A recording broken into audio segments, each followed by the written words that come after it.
At Nedbank CIB, we see money for the difference it can make.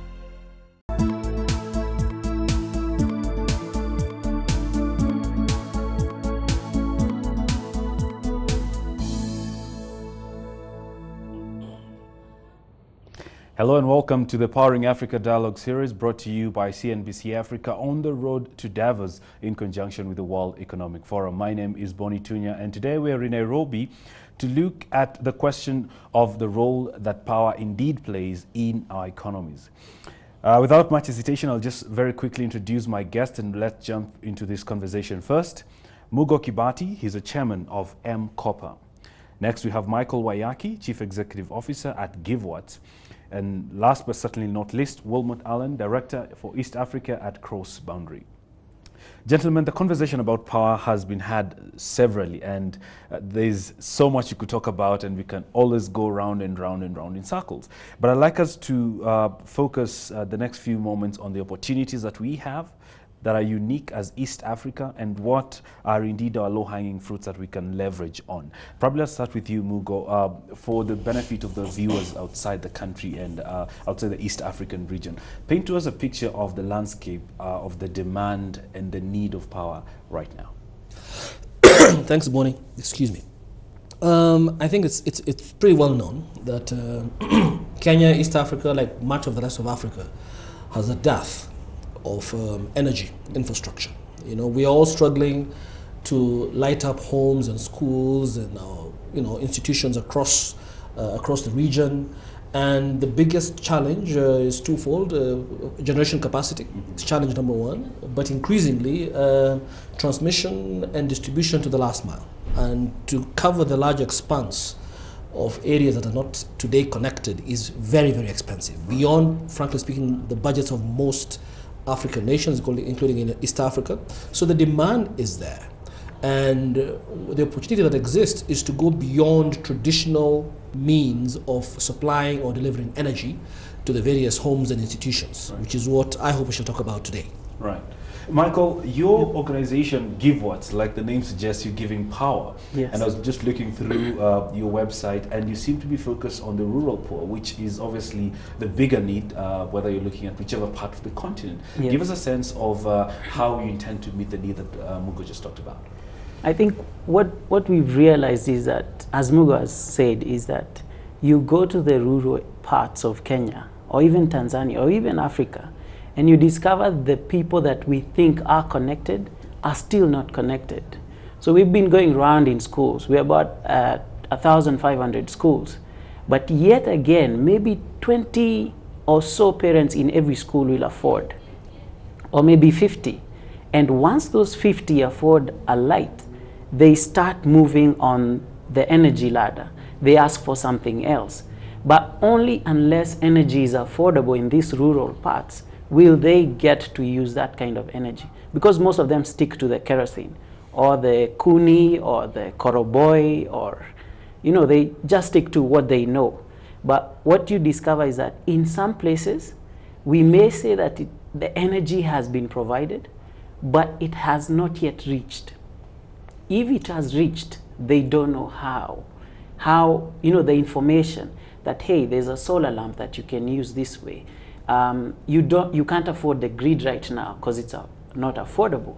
So these people need to have that knowledge that there are certain products, renewable energy products, that are available that they could use to impact their households. Right. Yeah. And Wilma, just to set the scene, give us the investment case for East Africa as far as power goes, because like Michael has alluded to, the grid may not be sufficient for everybody, or it may not be reaching everyone as you would want. Give us, what is the investment case for this? The investment case, I think, is manifold. First of all, at Cross Boundary, we've identified a special need and a niche in terms of commercial and industrial financing. And what that means is, in order for businesses to continue to drive economic growth for our economies, they increasingly will have to have alternative sources of supplies, sources of distributed energy. And so that has become increasingly the need here. It just so happens that a lot of the businesses now, unfortunately, experience outages during the day, and that results in loss of revenue. And so what we've done also is identify where that intervention needs to happen. And for so many of the implementers historically, the model has been for them to provide financing for that, to be in control of setting up the equipment, management. And so through a partnership that we have actually in a consortia, we now have been able to intervene by providing financing for commercial and industrial solar with Solar Century and with Solar Africa. It's proven to be an innovative partnership. For example, one of our projects, indeed our first here in East Africa, are the solar panels over Garden City Mall. And so we see a great opportunity to continue to expand that, to complement the need and the resourcing of rural electricity, as well as solar home systems.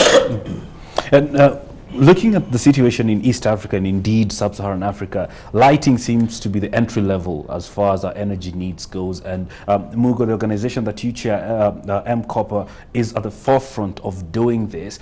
But then again, when you look at the investment that has gone in terms of just power generation and distribution across the East African space, one tends to wonder, why do we still have this situation where we can't basically provide light to our people?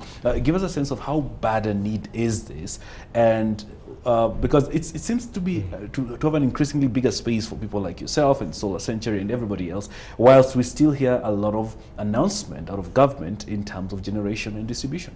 Well, look, traditionally we have had the model, the West model, which is generate power centrally and have a national grid system that spans the entire country, right, and have people connected through the last mile to the national grid.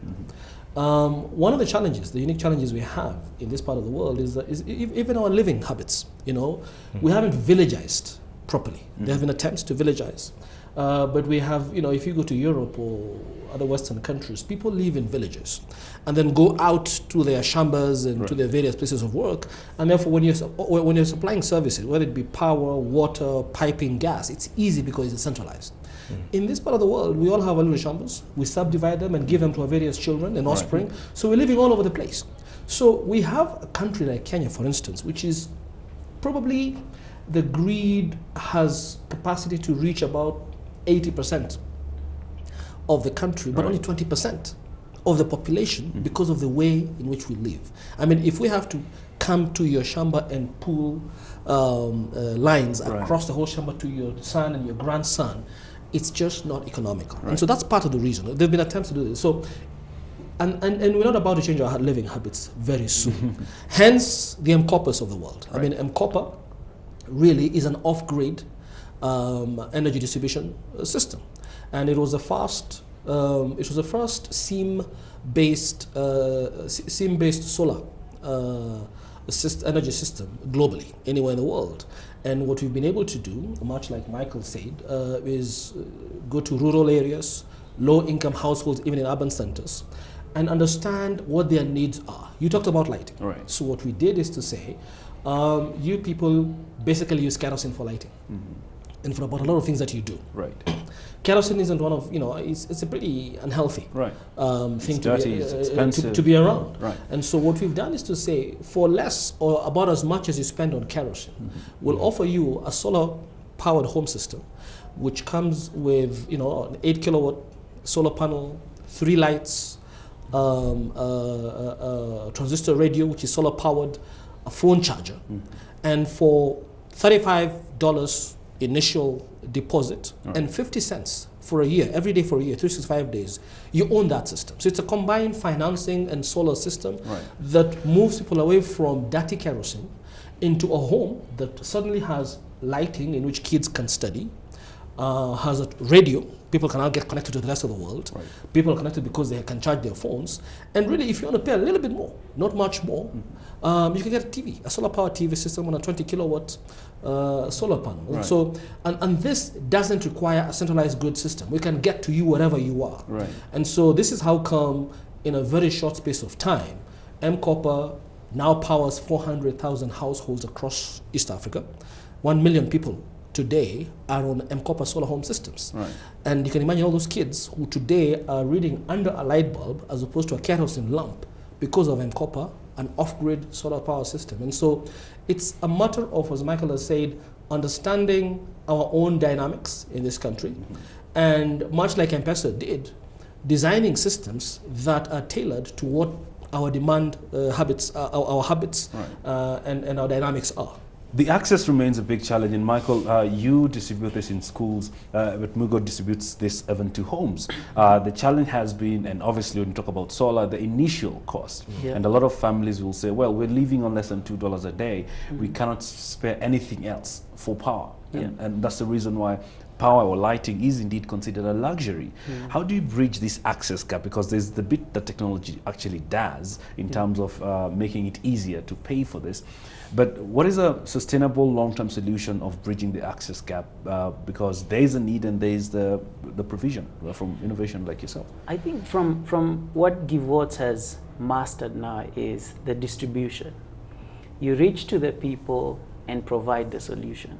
But again, as you say, these people, most of them may or may not afford it. Right. Therefore, we came up with a GiveWatts model. That's what we call it. And we distribute the payments over a period of 3 to 4 months. So these people, first of all, you get their phone number, their name of child, because our model is linked to the school. Because this person has to have a surety, a guarantor.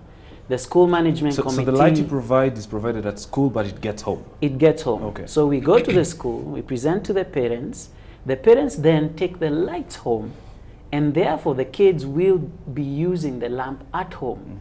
The mother will be charging her phone, the dad will be using the lamp also, and also the other siblings. Because on average you find that, say homes in Western, average 9 in a home, these other sides maybe 5, 6.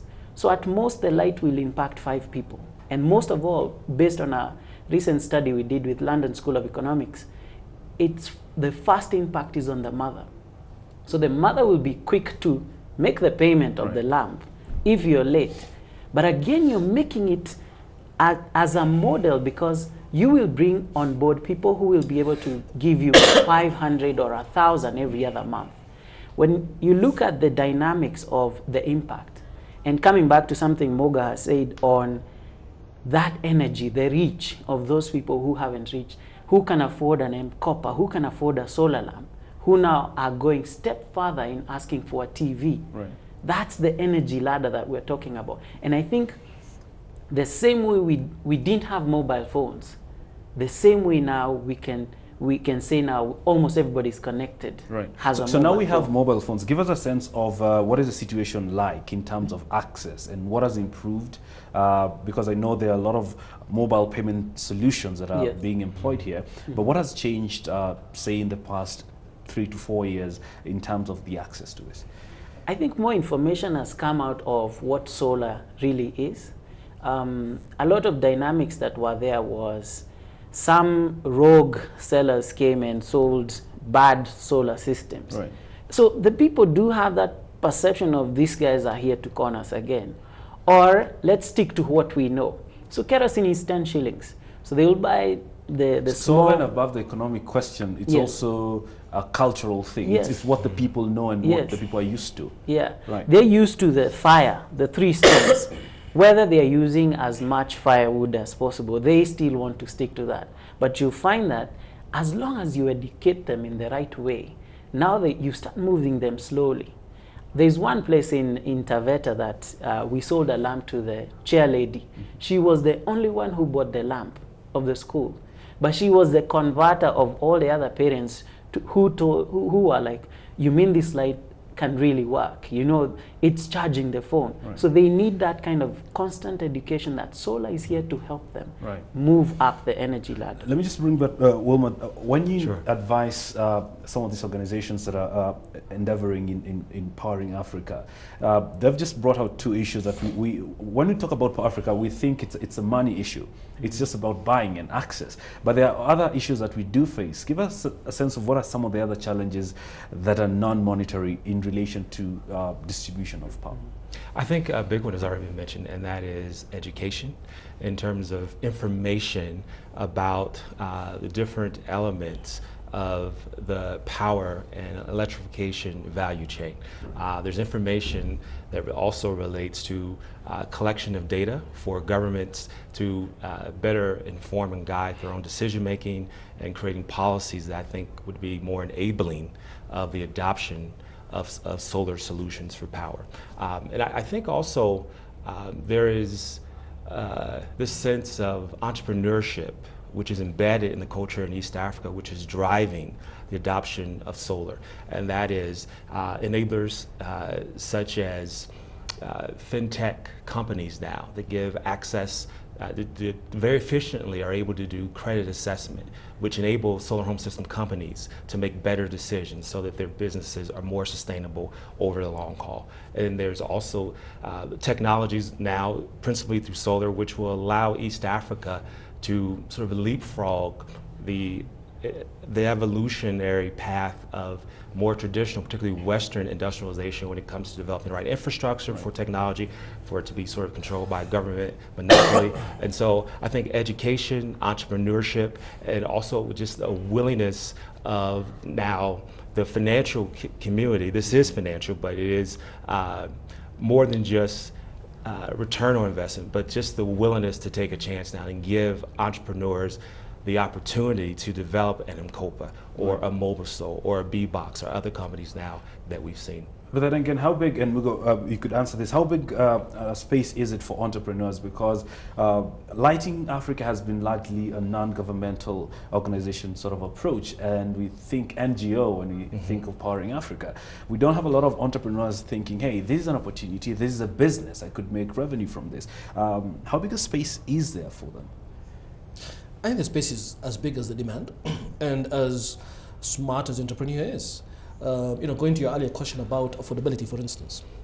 Yes, you talked about $2 average, right. But these same people, sometimes we think people are poor or incapable of affording things when really it's the dynamics and the economy is disadvantageous to them. And if you understand that and sort of turn the whole thing around and create a scenario that works for them, actually they become very credible people who can afford. I mean, people on $2 a day actually do save money. Right. These people, a lot of people save money and get connected to the grid, and they get that last mile connection, and then they can't do anything after that because they can't afford the TV, they can't afford the fridge that comes with that. The thing about solutions that, innovative solutions such as Mkopa is that we bring the entire package. We don't just come and say, here is power.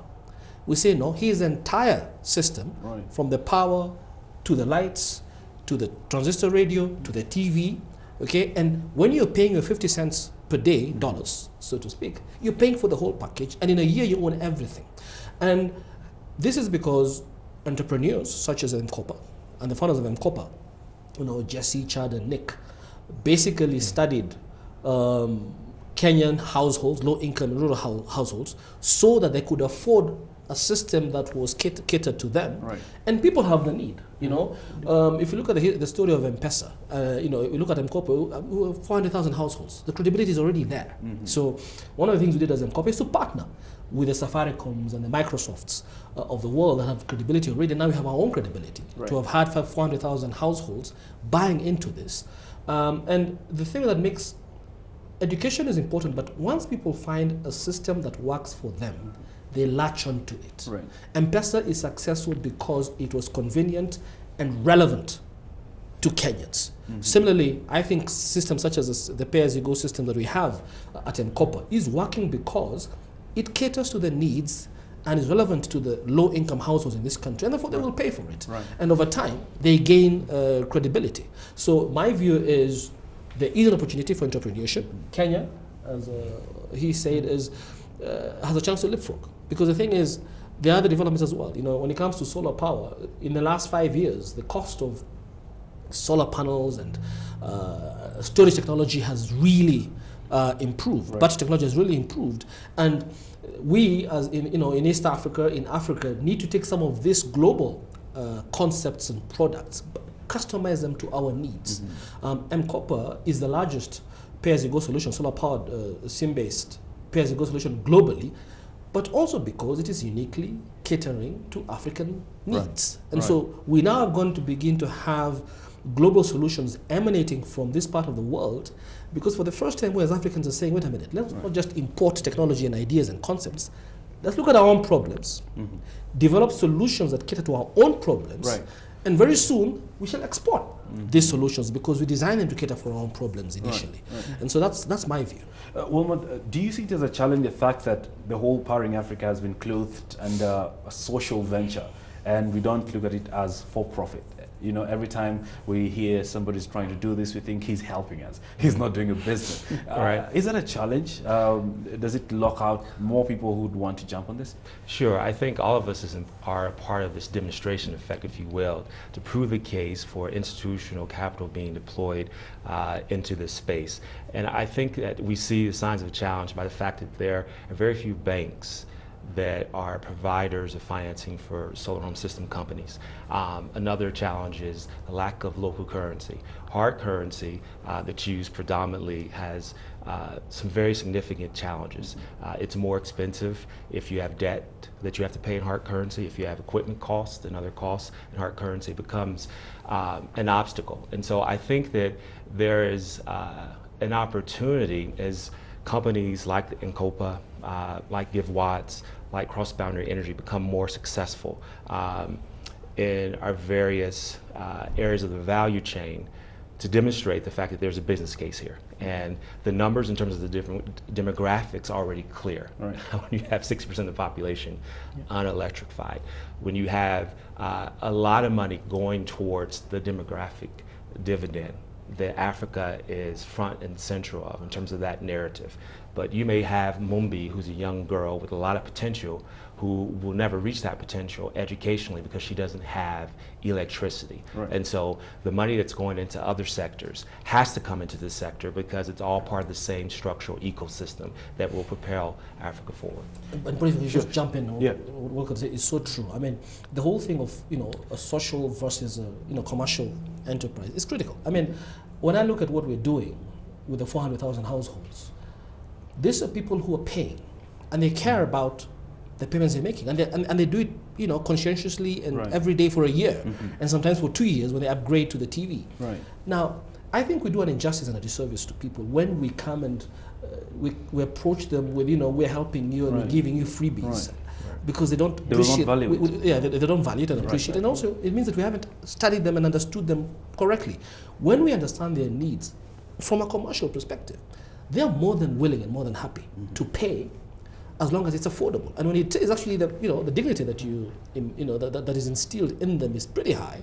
And as we're finding, we have now 100,000 of our customers who have gone on because of the credit history that they have created through the daily payments to Nkopa to go on to buy other things. So that credit score can be transferred to other areas. So you can imagine the fact that if this credit history for 100,000 people who previously were seen as people who could afford anything, now they're using it to go beyond Nkopa and to do other things.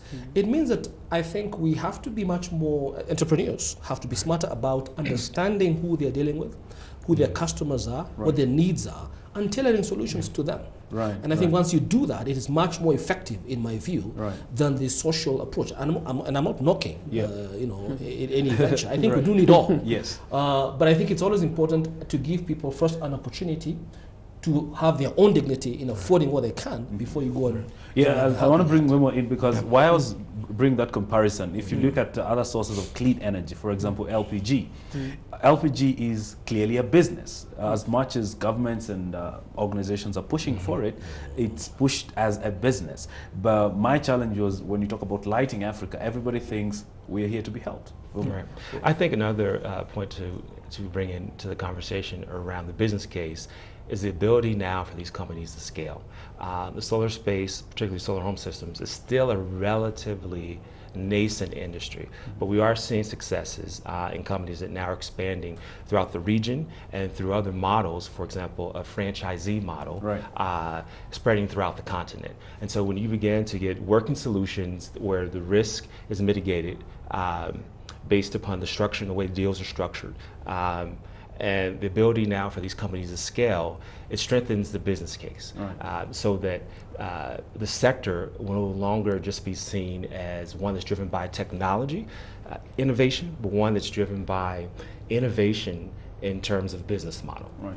Just before we take a break, I'd like Michael's input on this and give us a sense of how your organization is structured, because your target is schools, unlike homes where you get to target the leader of the family. Yes. You're targeting schools. Give us the business model of that. Well, when we were looking at the different business model, of course, we made quite a couple of mistakes just to get to learn. But we discovered that education was one big missing gap. And where could we get the masses? The masses were in the schools, the clinics, the town centers. But you could find at least an average of 3/4 of the community have a child in an area school. So we thought the best approach is to meet them at the schools. We know education is a challenge in Africa. We know education is a key part that energy is meeting with the lighting, because kids get 2 hours in the evening and about an hour in the morning. Right. So with that angle of it, we thought the schools are so many, about 29,000 primary schools. And 29,000 primary schools, maybe an average of 1,000 pupils or 200 pupils in different areas. So you're getting a really big group of people here to convince that, hey, there is a solution that could help you save, could help impact the children. Overall, with the current test and the current data that we've collected, you discover that the kids are actually doing well. Right. And the mothers are actually saving. Who pays for this? So well, most of the time it's the mothers, right, because the fathers never come for the school meetings. So we call for a meeting, well, 90 women and about 7 men. Right. Sadly, I've been to 100 schools, and you look at it, and energy is really the women are affected directly by the energy lack in the homes. So she knows exactly what she's dealing with, and she knows why she would make sure she pays for that charge. Right. And over time, we discover that the women were suffering so much because they walk to the charging centers 2 hours that way and 2 hours back. That saves a lot of time on their hands. Right. So it's for us looking at where will we have greatest impact, not looking at it from just, as we've said, on the entrepreneur side, but on a social side. But also from an entrepreneur side, you'd see that there's great opportunities that after she finishes paying for the lamp, she wants a bigger home system. Right. She wants a cook stove. She wants a radio. She wants a TV. So you are actually bringing, this is what now Africa has become. Right. The women are really driving the energy. Interesting. Yeah. Sadly, we do not have a woman in this panel. Yeah, this is a massive group. We'll welcome that. But gentlemen, we have to take a quick break. You're watching CNBC Africa's Power Africa Dialogue series on the road to Davos. We're discussing the role that power could play in the future of Africa. Stay tuned.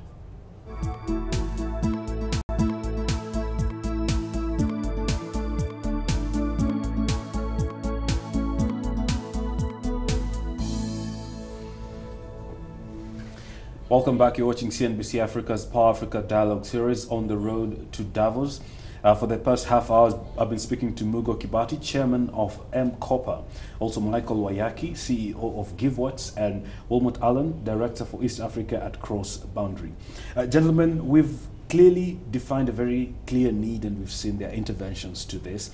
Let's get to the bit of who else can play a role in this, because like we said, this effort has been largely characterized by entrepreneurs, but NGOs largely, and it's largely a social enterprise. We don't see a lot of government take a role in this. Mugo, let me start with you.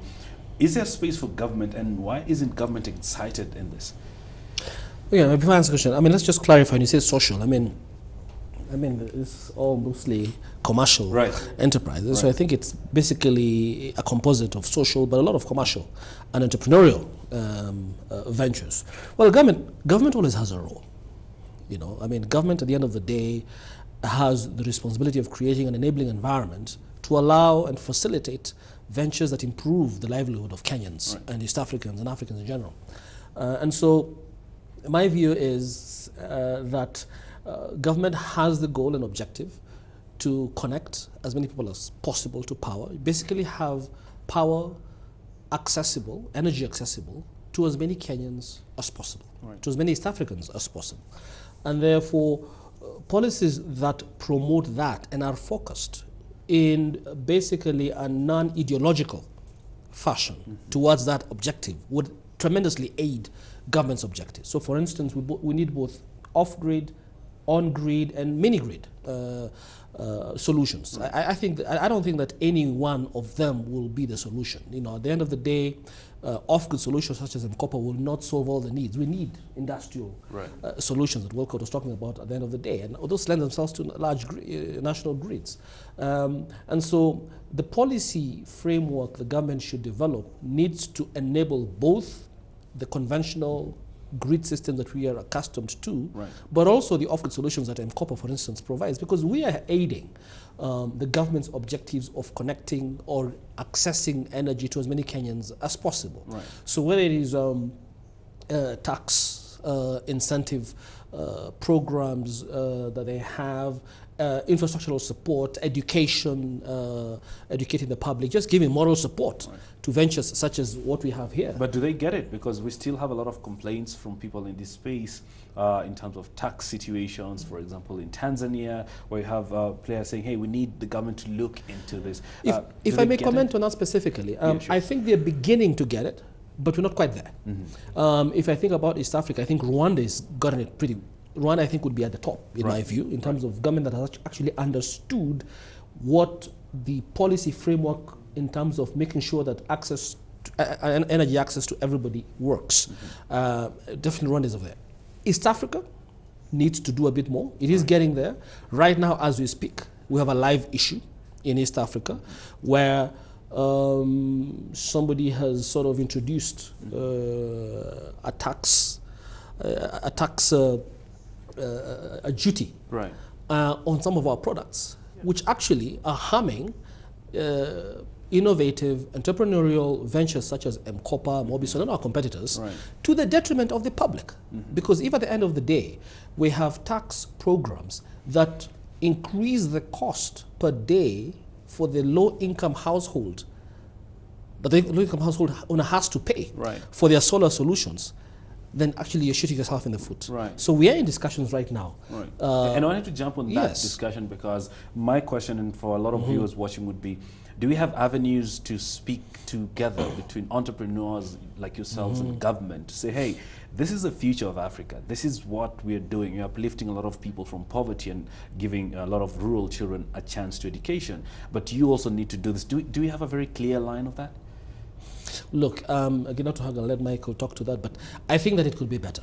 We do have an association of the off-grid group.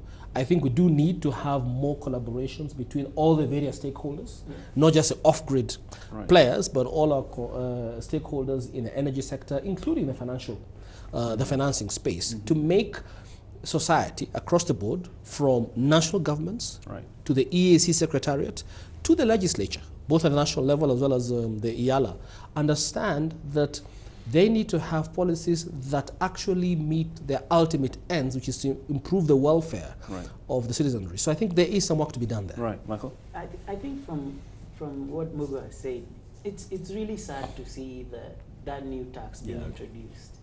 And all of a sudden, just maybe a month or two ago, they cut the tax on the cook stoves, which we've already put on our energy line. Then you're being told 2017, look forward to a new tax on solar products. So you're actually retrogressing. You know, you're going backwards on what you said, that we want to connect everyone. We as entrepreneurs or social entrepreneurs who want to fast track Africa, you're making things harder. It's even harder in Tanzania. I paid $200 to go in. I need to pay a three-year permit. Getting the products is a nightmare. Yet the people who need them most still don't have it. So it's a challenge. It's first a challenge from an energy perspective. Then the more I spend time in the rural areas, in the schools, I discover that we really need to sit, as you said, with other stakeholders. Because in an example, in one of the schools, we discovered that the school feeding program was allowing the kids to attend class, Right. and therefore be able to, study in the evening and therefore improve their performance. So you're looking at someone who's providing food, someone who's doing water, So like, there are all these silos that need to yeah, that communicate. need to communicate and work together. The education fraternity, Matengi is doing a fantastic job. Now scaling that to actually grow Africa. Right. we Because the can. laptops have to be charged by something. Yeah, yeah. Well, So let's talk about what the gentlemen have talked about. What are the opportunities? We've realized there are a bit of challenges in terms of all hands on deck if you look at entrepreneurs and government. But what are the opportunities from where you say? I think that there are several. I think one is to really employ more data-driven analytics to rationalize the economics of it all. So from the economics related to generation, to storage, to distribution, understanding where the gaps are, understanding demand better so that the pricing can work better and more efficiently. I think also it's understanding what's worked well from a policy regime perspective in other markets. A lot of the solutions that we're talking about today have come from other markets. What I don't think is keeping up to pace is the policy innovation that encourages the investment of the private sector, the continuation of innovation and development of new technologies that will drive down costs and increase access.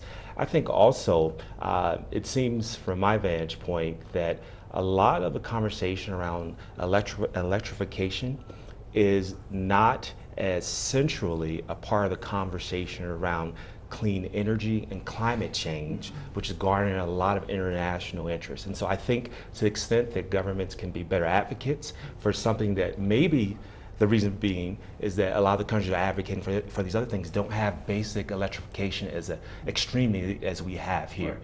But being a convener, being an advocate among a multi-stakeholder sort of assembly of institutions and entrepreneurs, I think those are some of the key areas. And we should be, I think, also just cognizant to acknowledge the progress as well. This sector is relatively new, a lot more miles to go, many roads to travel, but a lot of good success has happened. I think it's really important to acknowledge that. The lowering of equipment costs, in some cases the lowering of tariffs. Outlook is that solar energy will be cheap as grid solutions going forward by 2050, by 2040 or 2050. So there's a lot of progress. Room for improvement, but yet still a lot of progress. But I think it's important to emphasize the point that you made a very good point, Wilco, about the entrepreneurial and technological innovation. I mean, East Africa, Kenya specifically, has been a leapfrogger. So policy innovation needs to follow suit. Right. We've seen it before. I think, again, just to the point about progress, we've seen, at least in Kenya, where policy and regulation actually was innovative and flexible enough to allow M-Pesa. Right. Right. Without a lot of flexibility and innovativeness on the part of the Kenyan government, we will not have M-Pesa as successful as it was here. It's been tried elsewhere and failed for the reason that government has not been an enabling environment. And again, to Wilco's point, if you look at the wider energy sector, if you go beyond the renewables, Kenya is one of the top in terms of a policy center and a regulatory center. Kenya is one of the top, I think only number 2 to South Africa on the continent, in terms of a space in which as an entrepreneur you can come in and set up energy generation systems. Right. And so we now need to apply that innovativeness and that's that leadership to the renewable space. And again, to both their points, here we have a world in which you're talking about climate change and renewables, and we have solutions in Kenya that achieve the basic fundamental of just supplying energy while also being renewable and being cost effective and being tailor-made to the needs and the level of affordability of our citizenry. Right. And so I think that it behoves East African policymakers to see this. And if I move away from just the social aspect, the welfare component, the positiveness of it, because what it does now, the tax that's just been introduced, eventually it has to be passed on to the consumer, because right now we have models that have got very little margin, if any. In fact, right now we're still under the water, and therefore we have to pass on those costs. It doesn't benefit the welfare. But even as a revenue generator for the country, my view would be grow the industry first. Do not attack it at its infancy. We have 400,000 households, 1 million people. We still have millions and millions of more households to be connected. At that point in time, revenue can be... so I think whether you look at it from the revenue generation side of things or from the welfare of the citizenry, I think policy needs to be innovative and a bit more patient in terms of being extractive at the infancy of this. And I think it's important, and what you've mentioned is that at least there's conversations between off-grid providers, and there's doorstops, and it's great that we might be having a clearer line of communication. Gentlemen, I'd like us to shift gears slightly away from that and talk about what is the future for in this space of powering Africa. What really is the future? And both the organizations have had a significant level of success in terms of scaling this up. But there's a lot more Africans in the dark in Zambia, in Tanzania, in Uganda. How do we reach them? I'd like us to just explore practical scaling up approaches that we could use. Let's start with Michael. How then do we roll out the success that GiveWhat has to other counties or other countries? So over time we've discovered that we ourselves as Africans must own the problem. So you must identify like-minded people who will take on the model in a new country. So I'll take an example of, we are now in Tanzania, in about mikoa, counties, about 4 of them.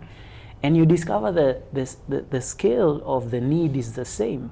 And what I think, as we've mentioned, government really plays a key role. Registration, I'm a Kenyan guy going to work in Zimbabwe or Zambia. How hard is it for me to register? And then we are not even blocking our model and hiding it. We are actually sharing it on the website. So you guys, we can share knowledge. Let's work together to scale this. But you look at the initial costs, as Wilmot said earlier on, not so many banks or institutions are willing to fund.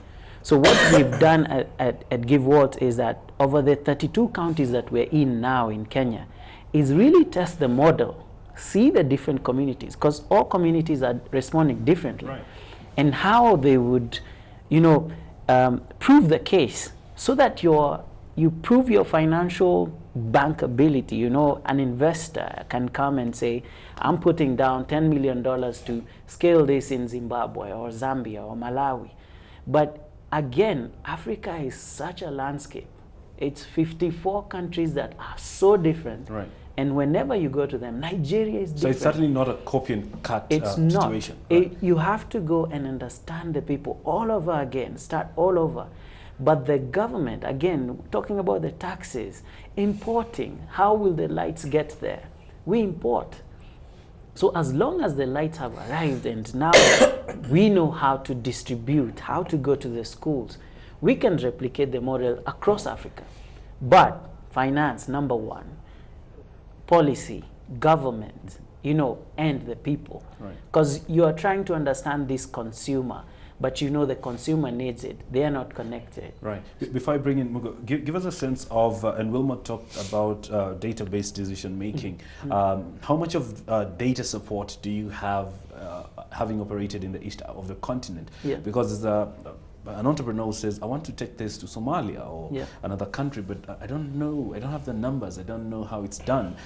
Give us a sense of that sort of data support that you've been working with.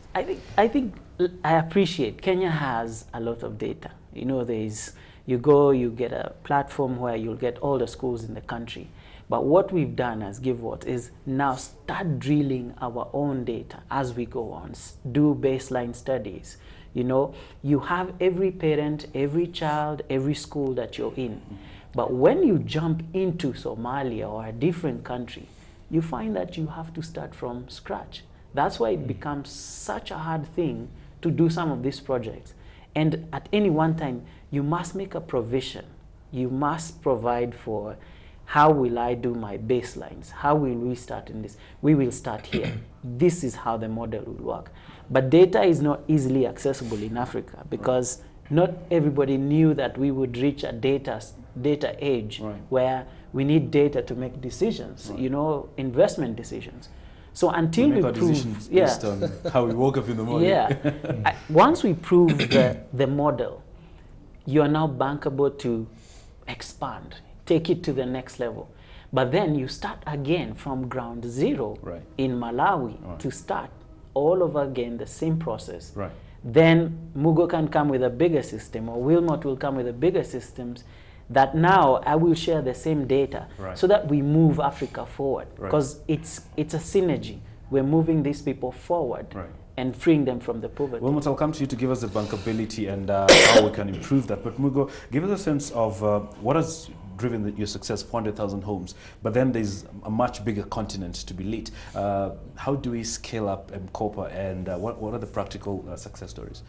Look, I think I spoke earlier about, you know, we had a number of young, you know, entrepreneurs, and I think credit must go to them, you know, Jesse Moore and Chad Larson and Nick Hughes, who, you know, and not even Kenyans, you know, but came and partnered with a number of Kenyans and studied the market and understood the dynamics of the Kenyan population, and understood that they weren't lacking in access to energy because they didn't want to or they had no means, but the environment has to be adjusted to cater to their means.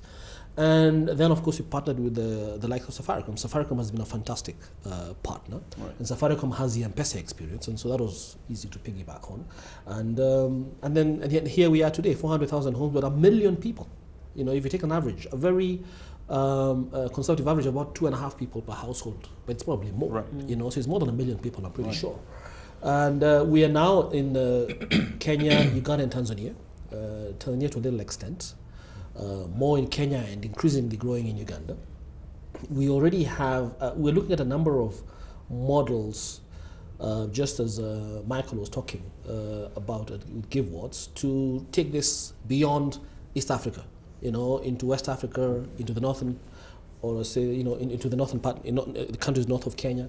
And, you know, we have a franchisee in Ghana already as we speak, just in the very early stages, but that's one model we're looking at. And to the point that, the points that have been made by Michael, I agree with them. I think it's important for policymakers to create the enabling environment, to understand that we are we're different culturally, and that's why partnerships are important. But the objectives are very much the same. In Ghana and in Kenya, we have very similar levels of connectivity and access to energy and very similar needs as well.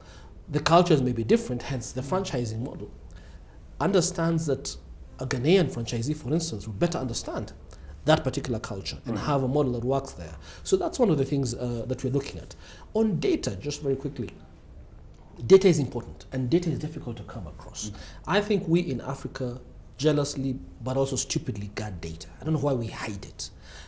Not understanding that the more we open up data, we had an open data program when I was in Vision 2030 here, that to me hasn't worked as well as it should be. It was a good innovation by the Kenyan government, but it could be much better, because once you open data up to everybody, to the people sitting here, the feedback to the government is huge.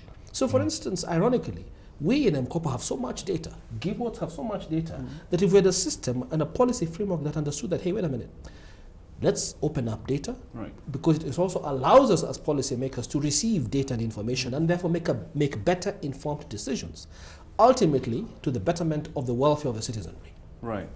Wilmot, give us, how do we improve bankability of this? Because we've all said it's fairly difficult to go to a financier and they write you a check based on what you're doing, despite the success that we've witnessed. How do we improve this, being in this space? I think you're talking about the future funding. I would say it starts with the fact that we need more of it.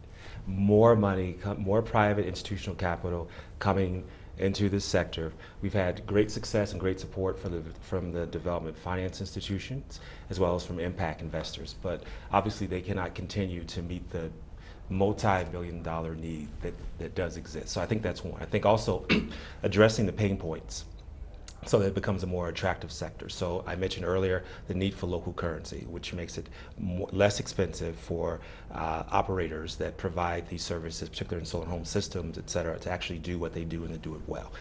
I think also more money to, again, the demonstration effect of being able to expand throughout the region and as well as scaling. And I think also the pain points of currency risk mitigation.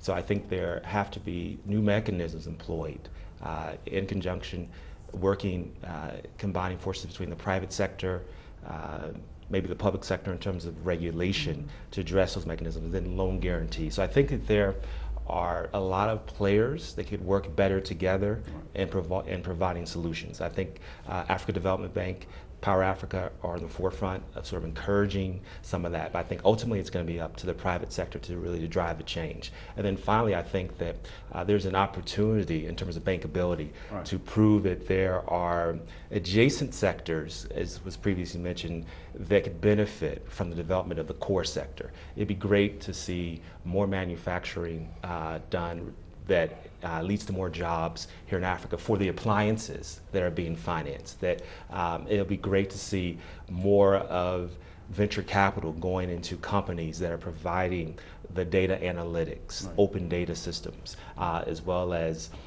credit assessment tools that we're now seeing. And so I think that as you look at it as an ecosystem issue, and see an ecosystem opportunity, it becomes a lot more bankable. All right, gentlemen, I'll give you a chance, just a minute each, to run your closing comments in terms of how do we imagine the future of a Powered Africa. Let's start with Mugo as we go down.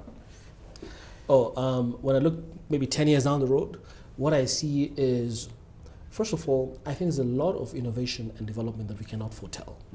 But in terms of the distribution of power and energy, access to energy, I think we shall have a mix. We shall have a much better grid. We shall have a much better reinforced grid, but also a lot of off-grid solutions, which in my view will not just be temporary off-grid solutions, but will be actual, absolute solutions in and of themselves. Because if you look at the case of, what off-grid is able to do that grid solutions cannot do is that they come as a total package for the life experience, as opposed just to a connection point and you got to go look and buy the appliances.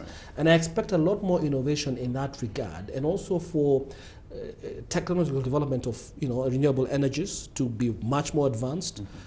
Storage solutions, I think, would be much more advanced, a lot less expensive.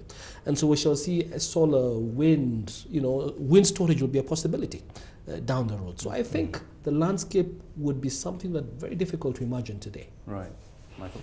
I think from my perspective is to see education being scaled to a whole new level.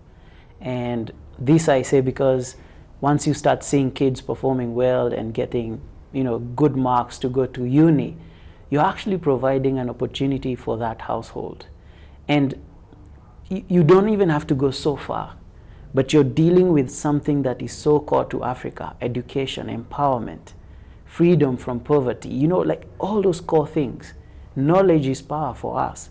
So I see energy providing that kind of a solution, and more so saying give what's grow to provide more energy solutions across Africa. Seeing us move all forward, just not saying, let's connect Kenya and that's it, but seeing other countries that are still in the same position just going up the energy ladder. 30 seconds over. We see the economic growth opportunity being driven by commercial and industrial enterprises that continue to find alternative sources of power. And so we're really bullish on our strategy across boundary energy, which is financing commercial industrial solutions.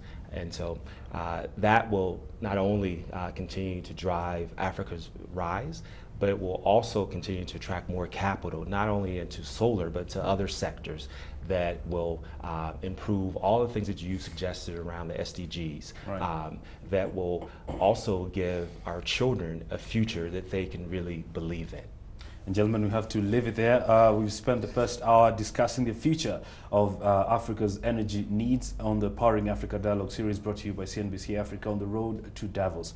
On my panel, I've had Mugo Kibati, Chairman of M-Copper, Michael Wayaki, CEO GiveWhat, and Wilmot Allen, Director for East Africa at Cross Boundary. My name is Bodi Tunya. Thank you for watching.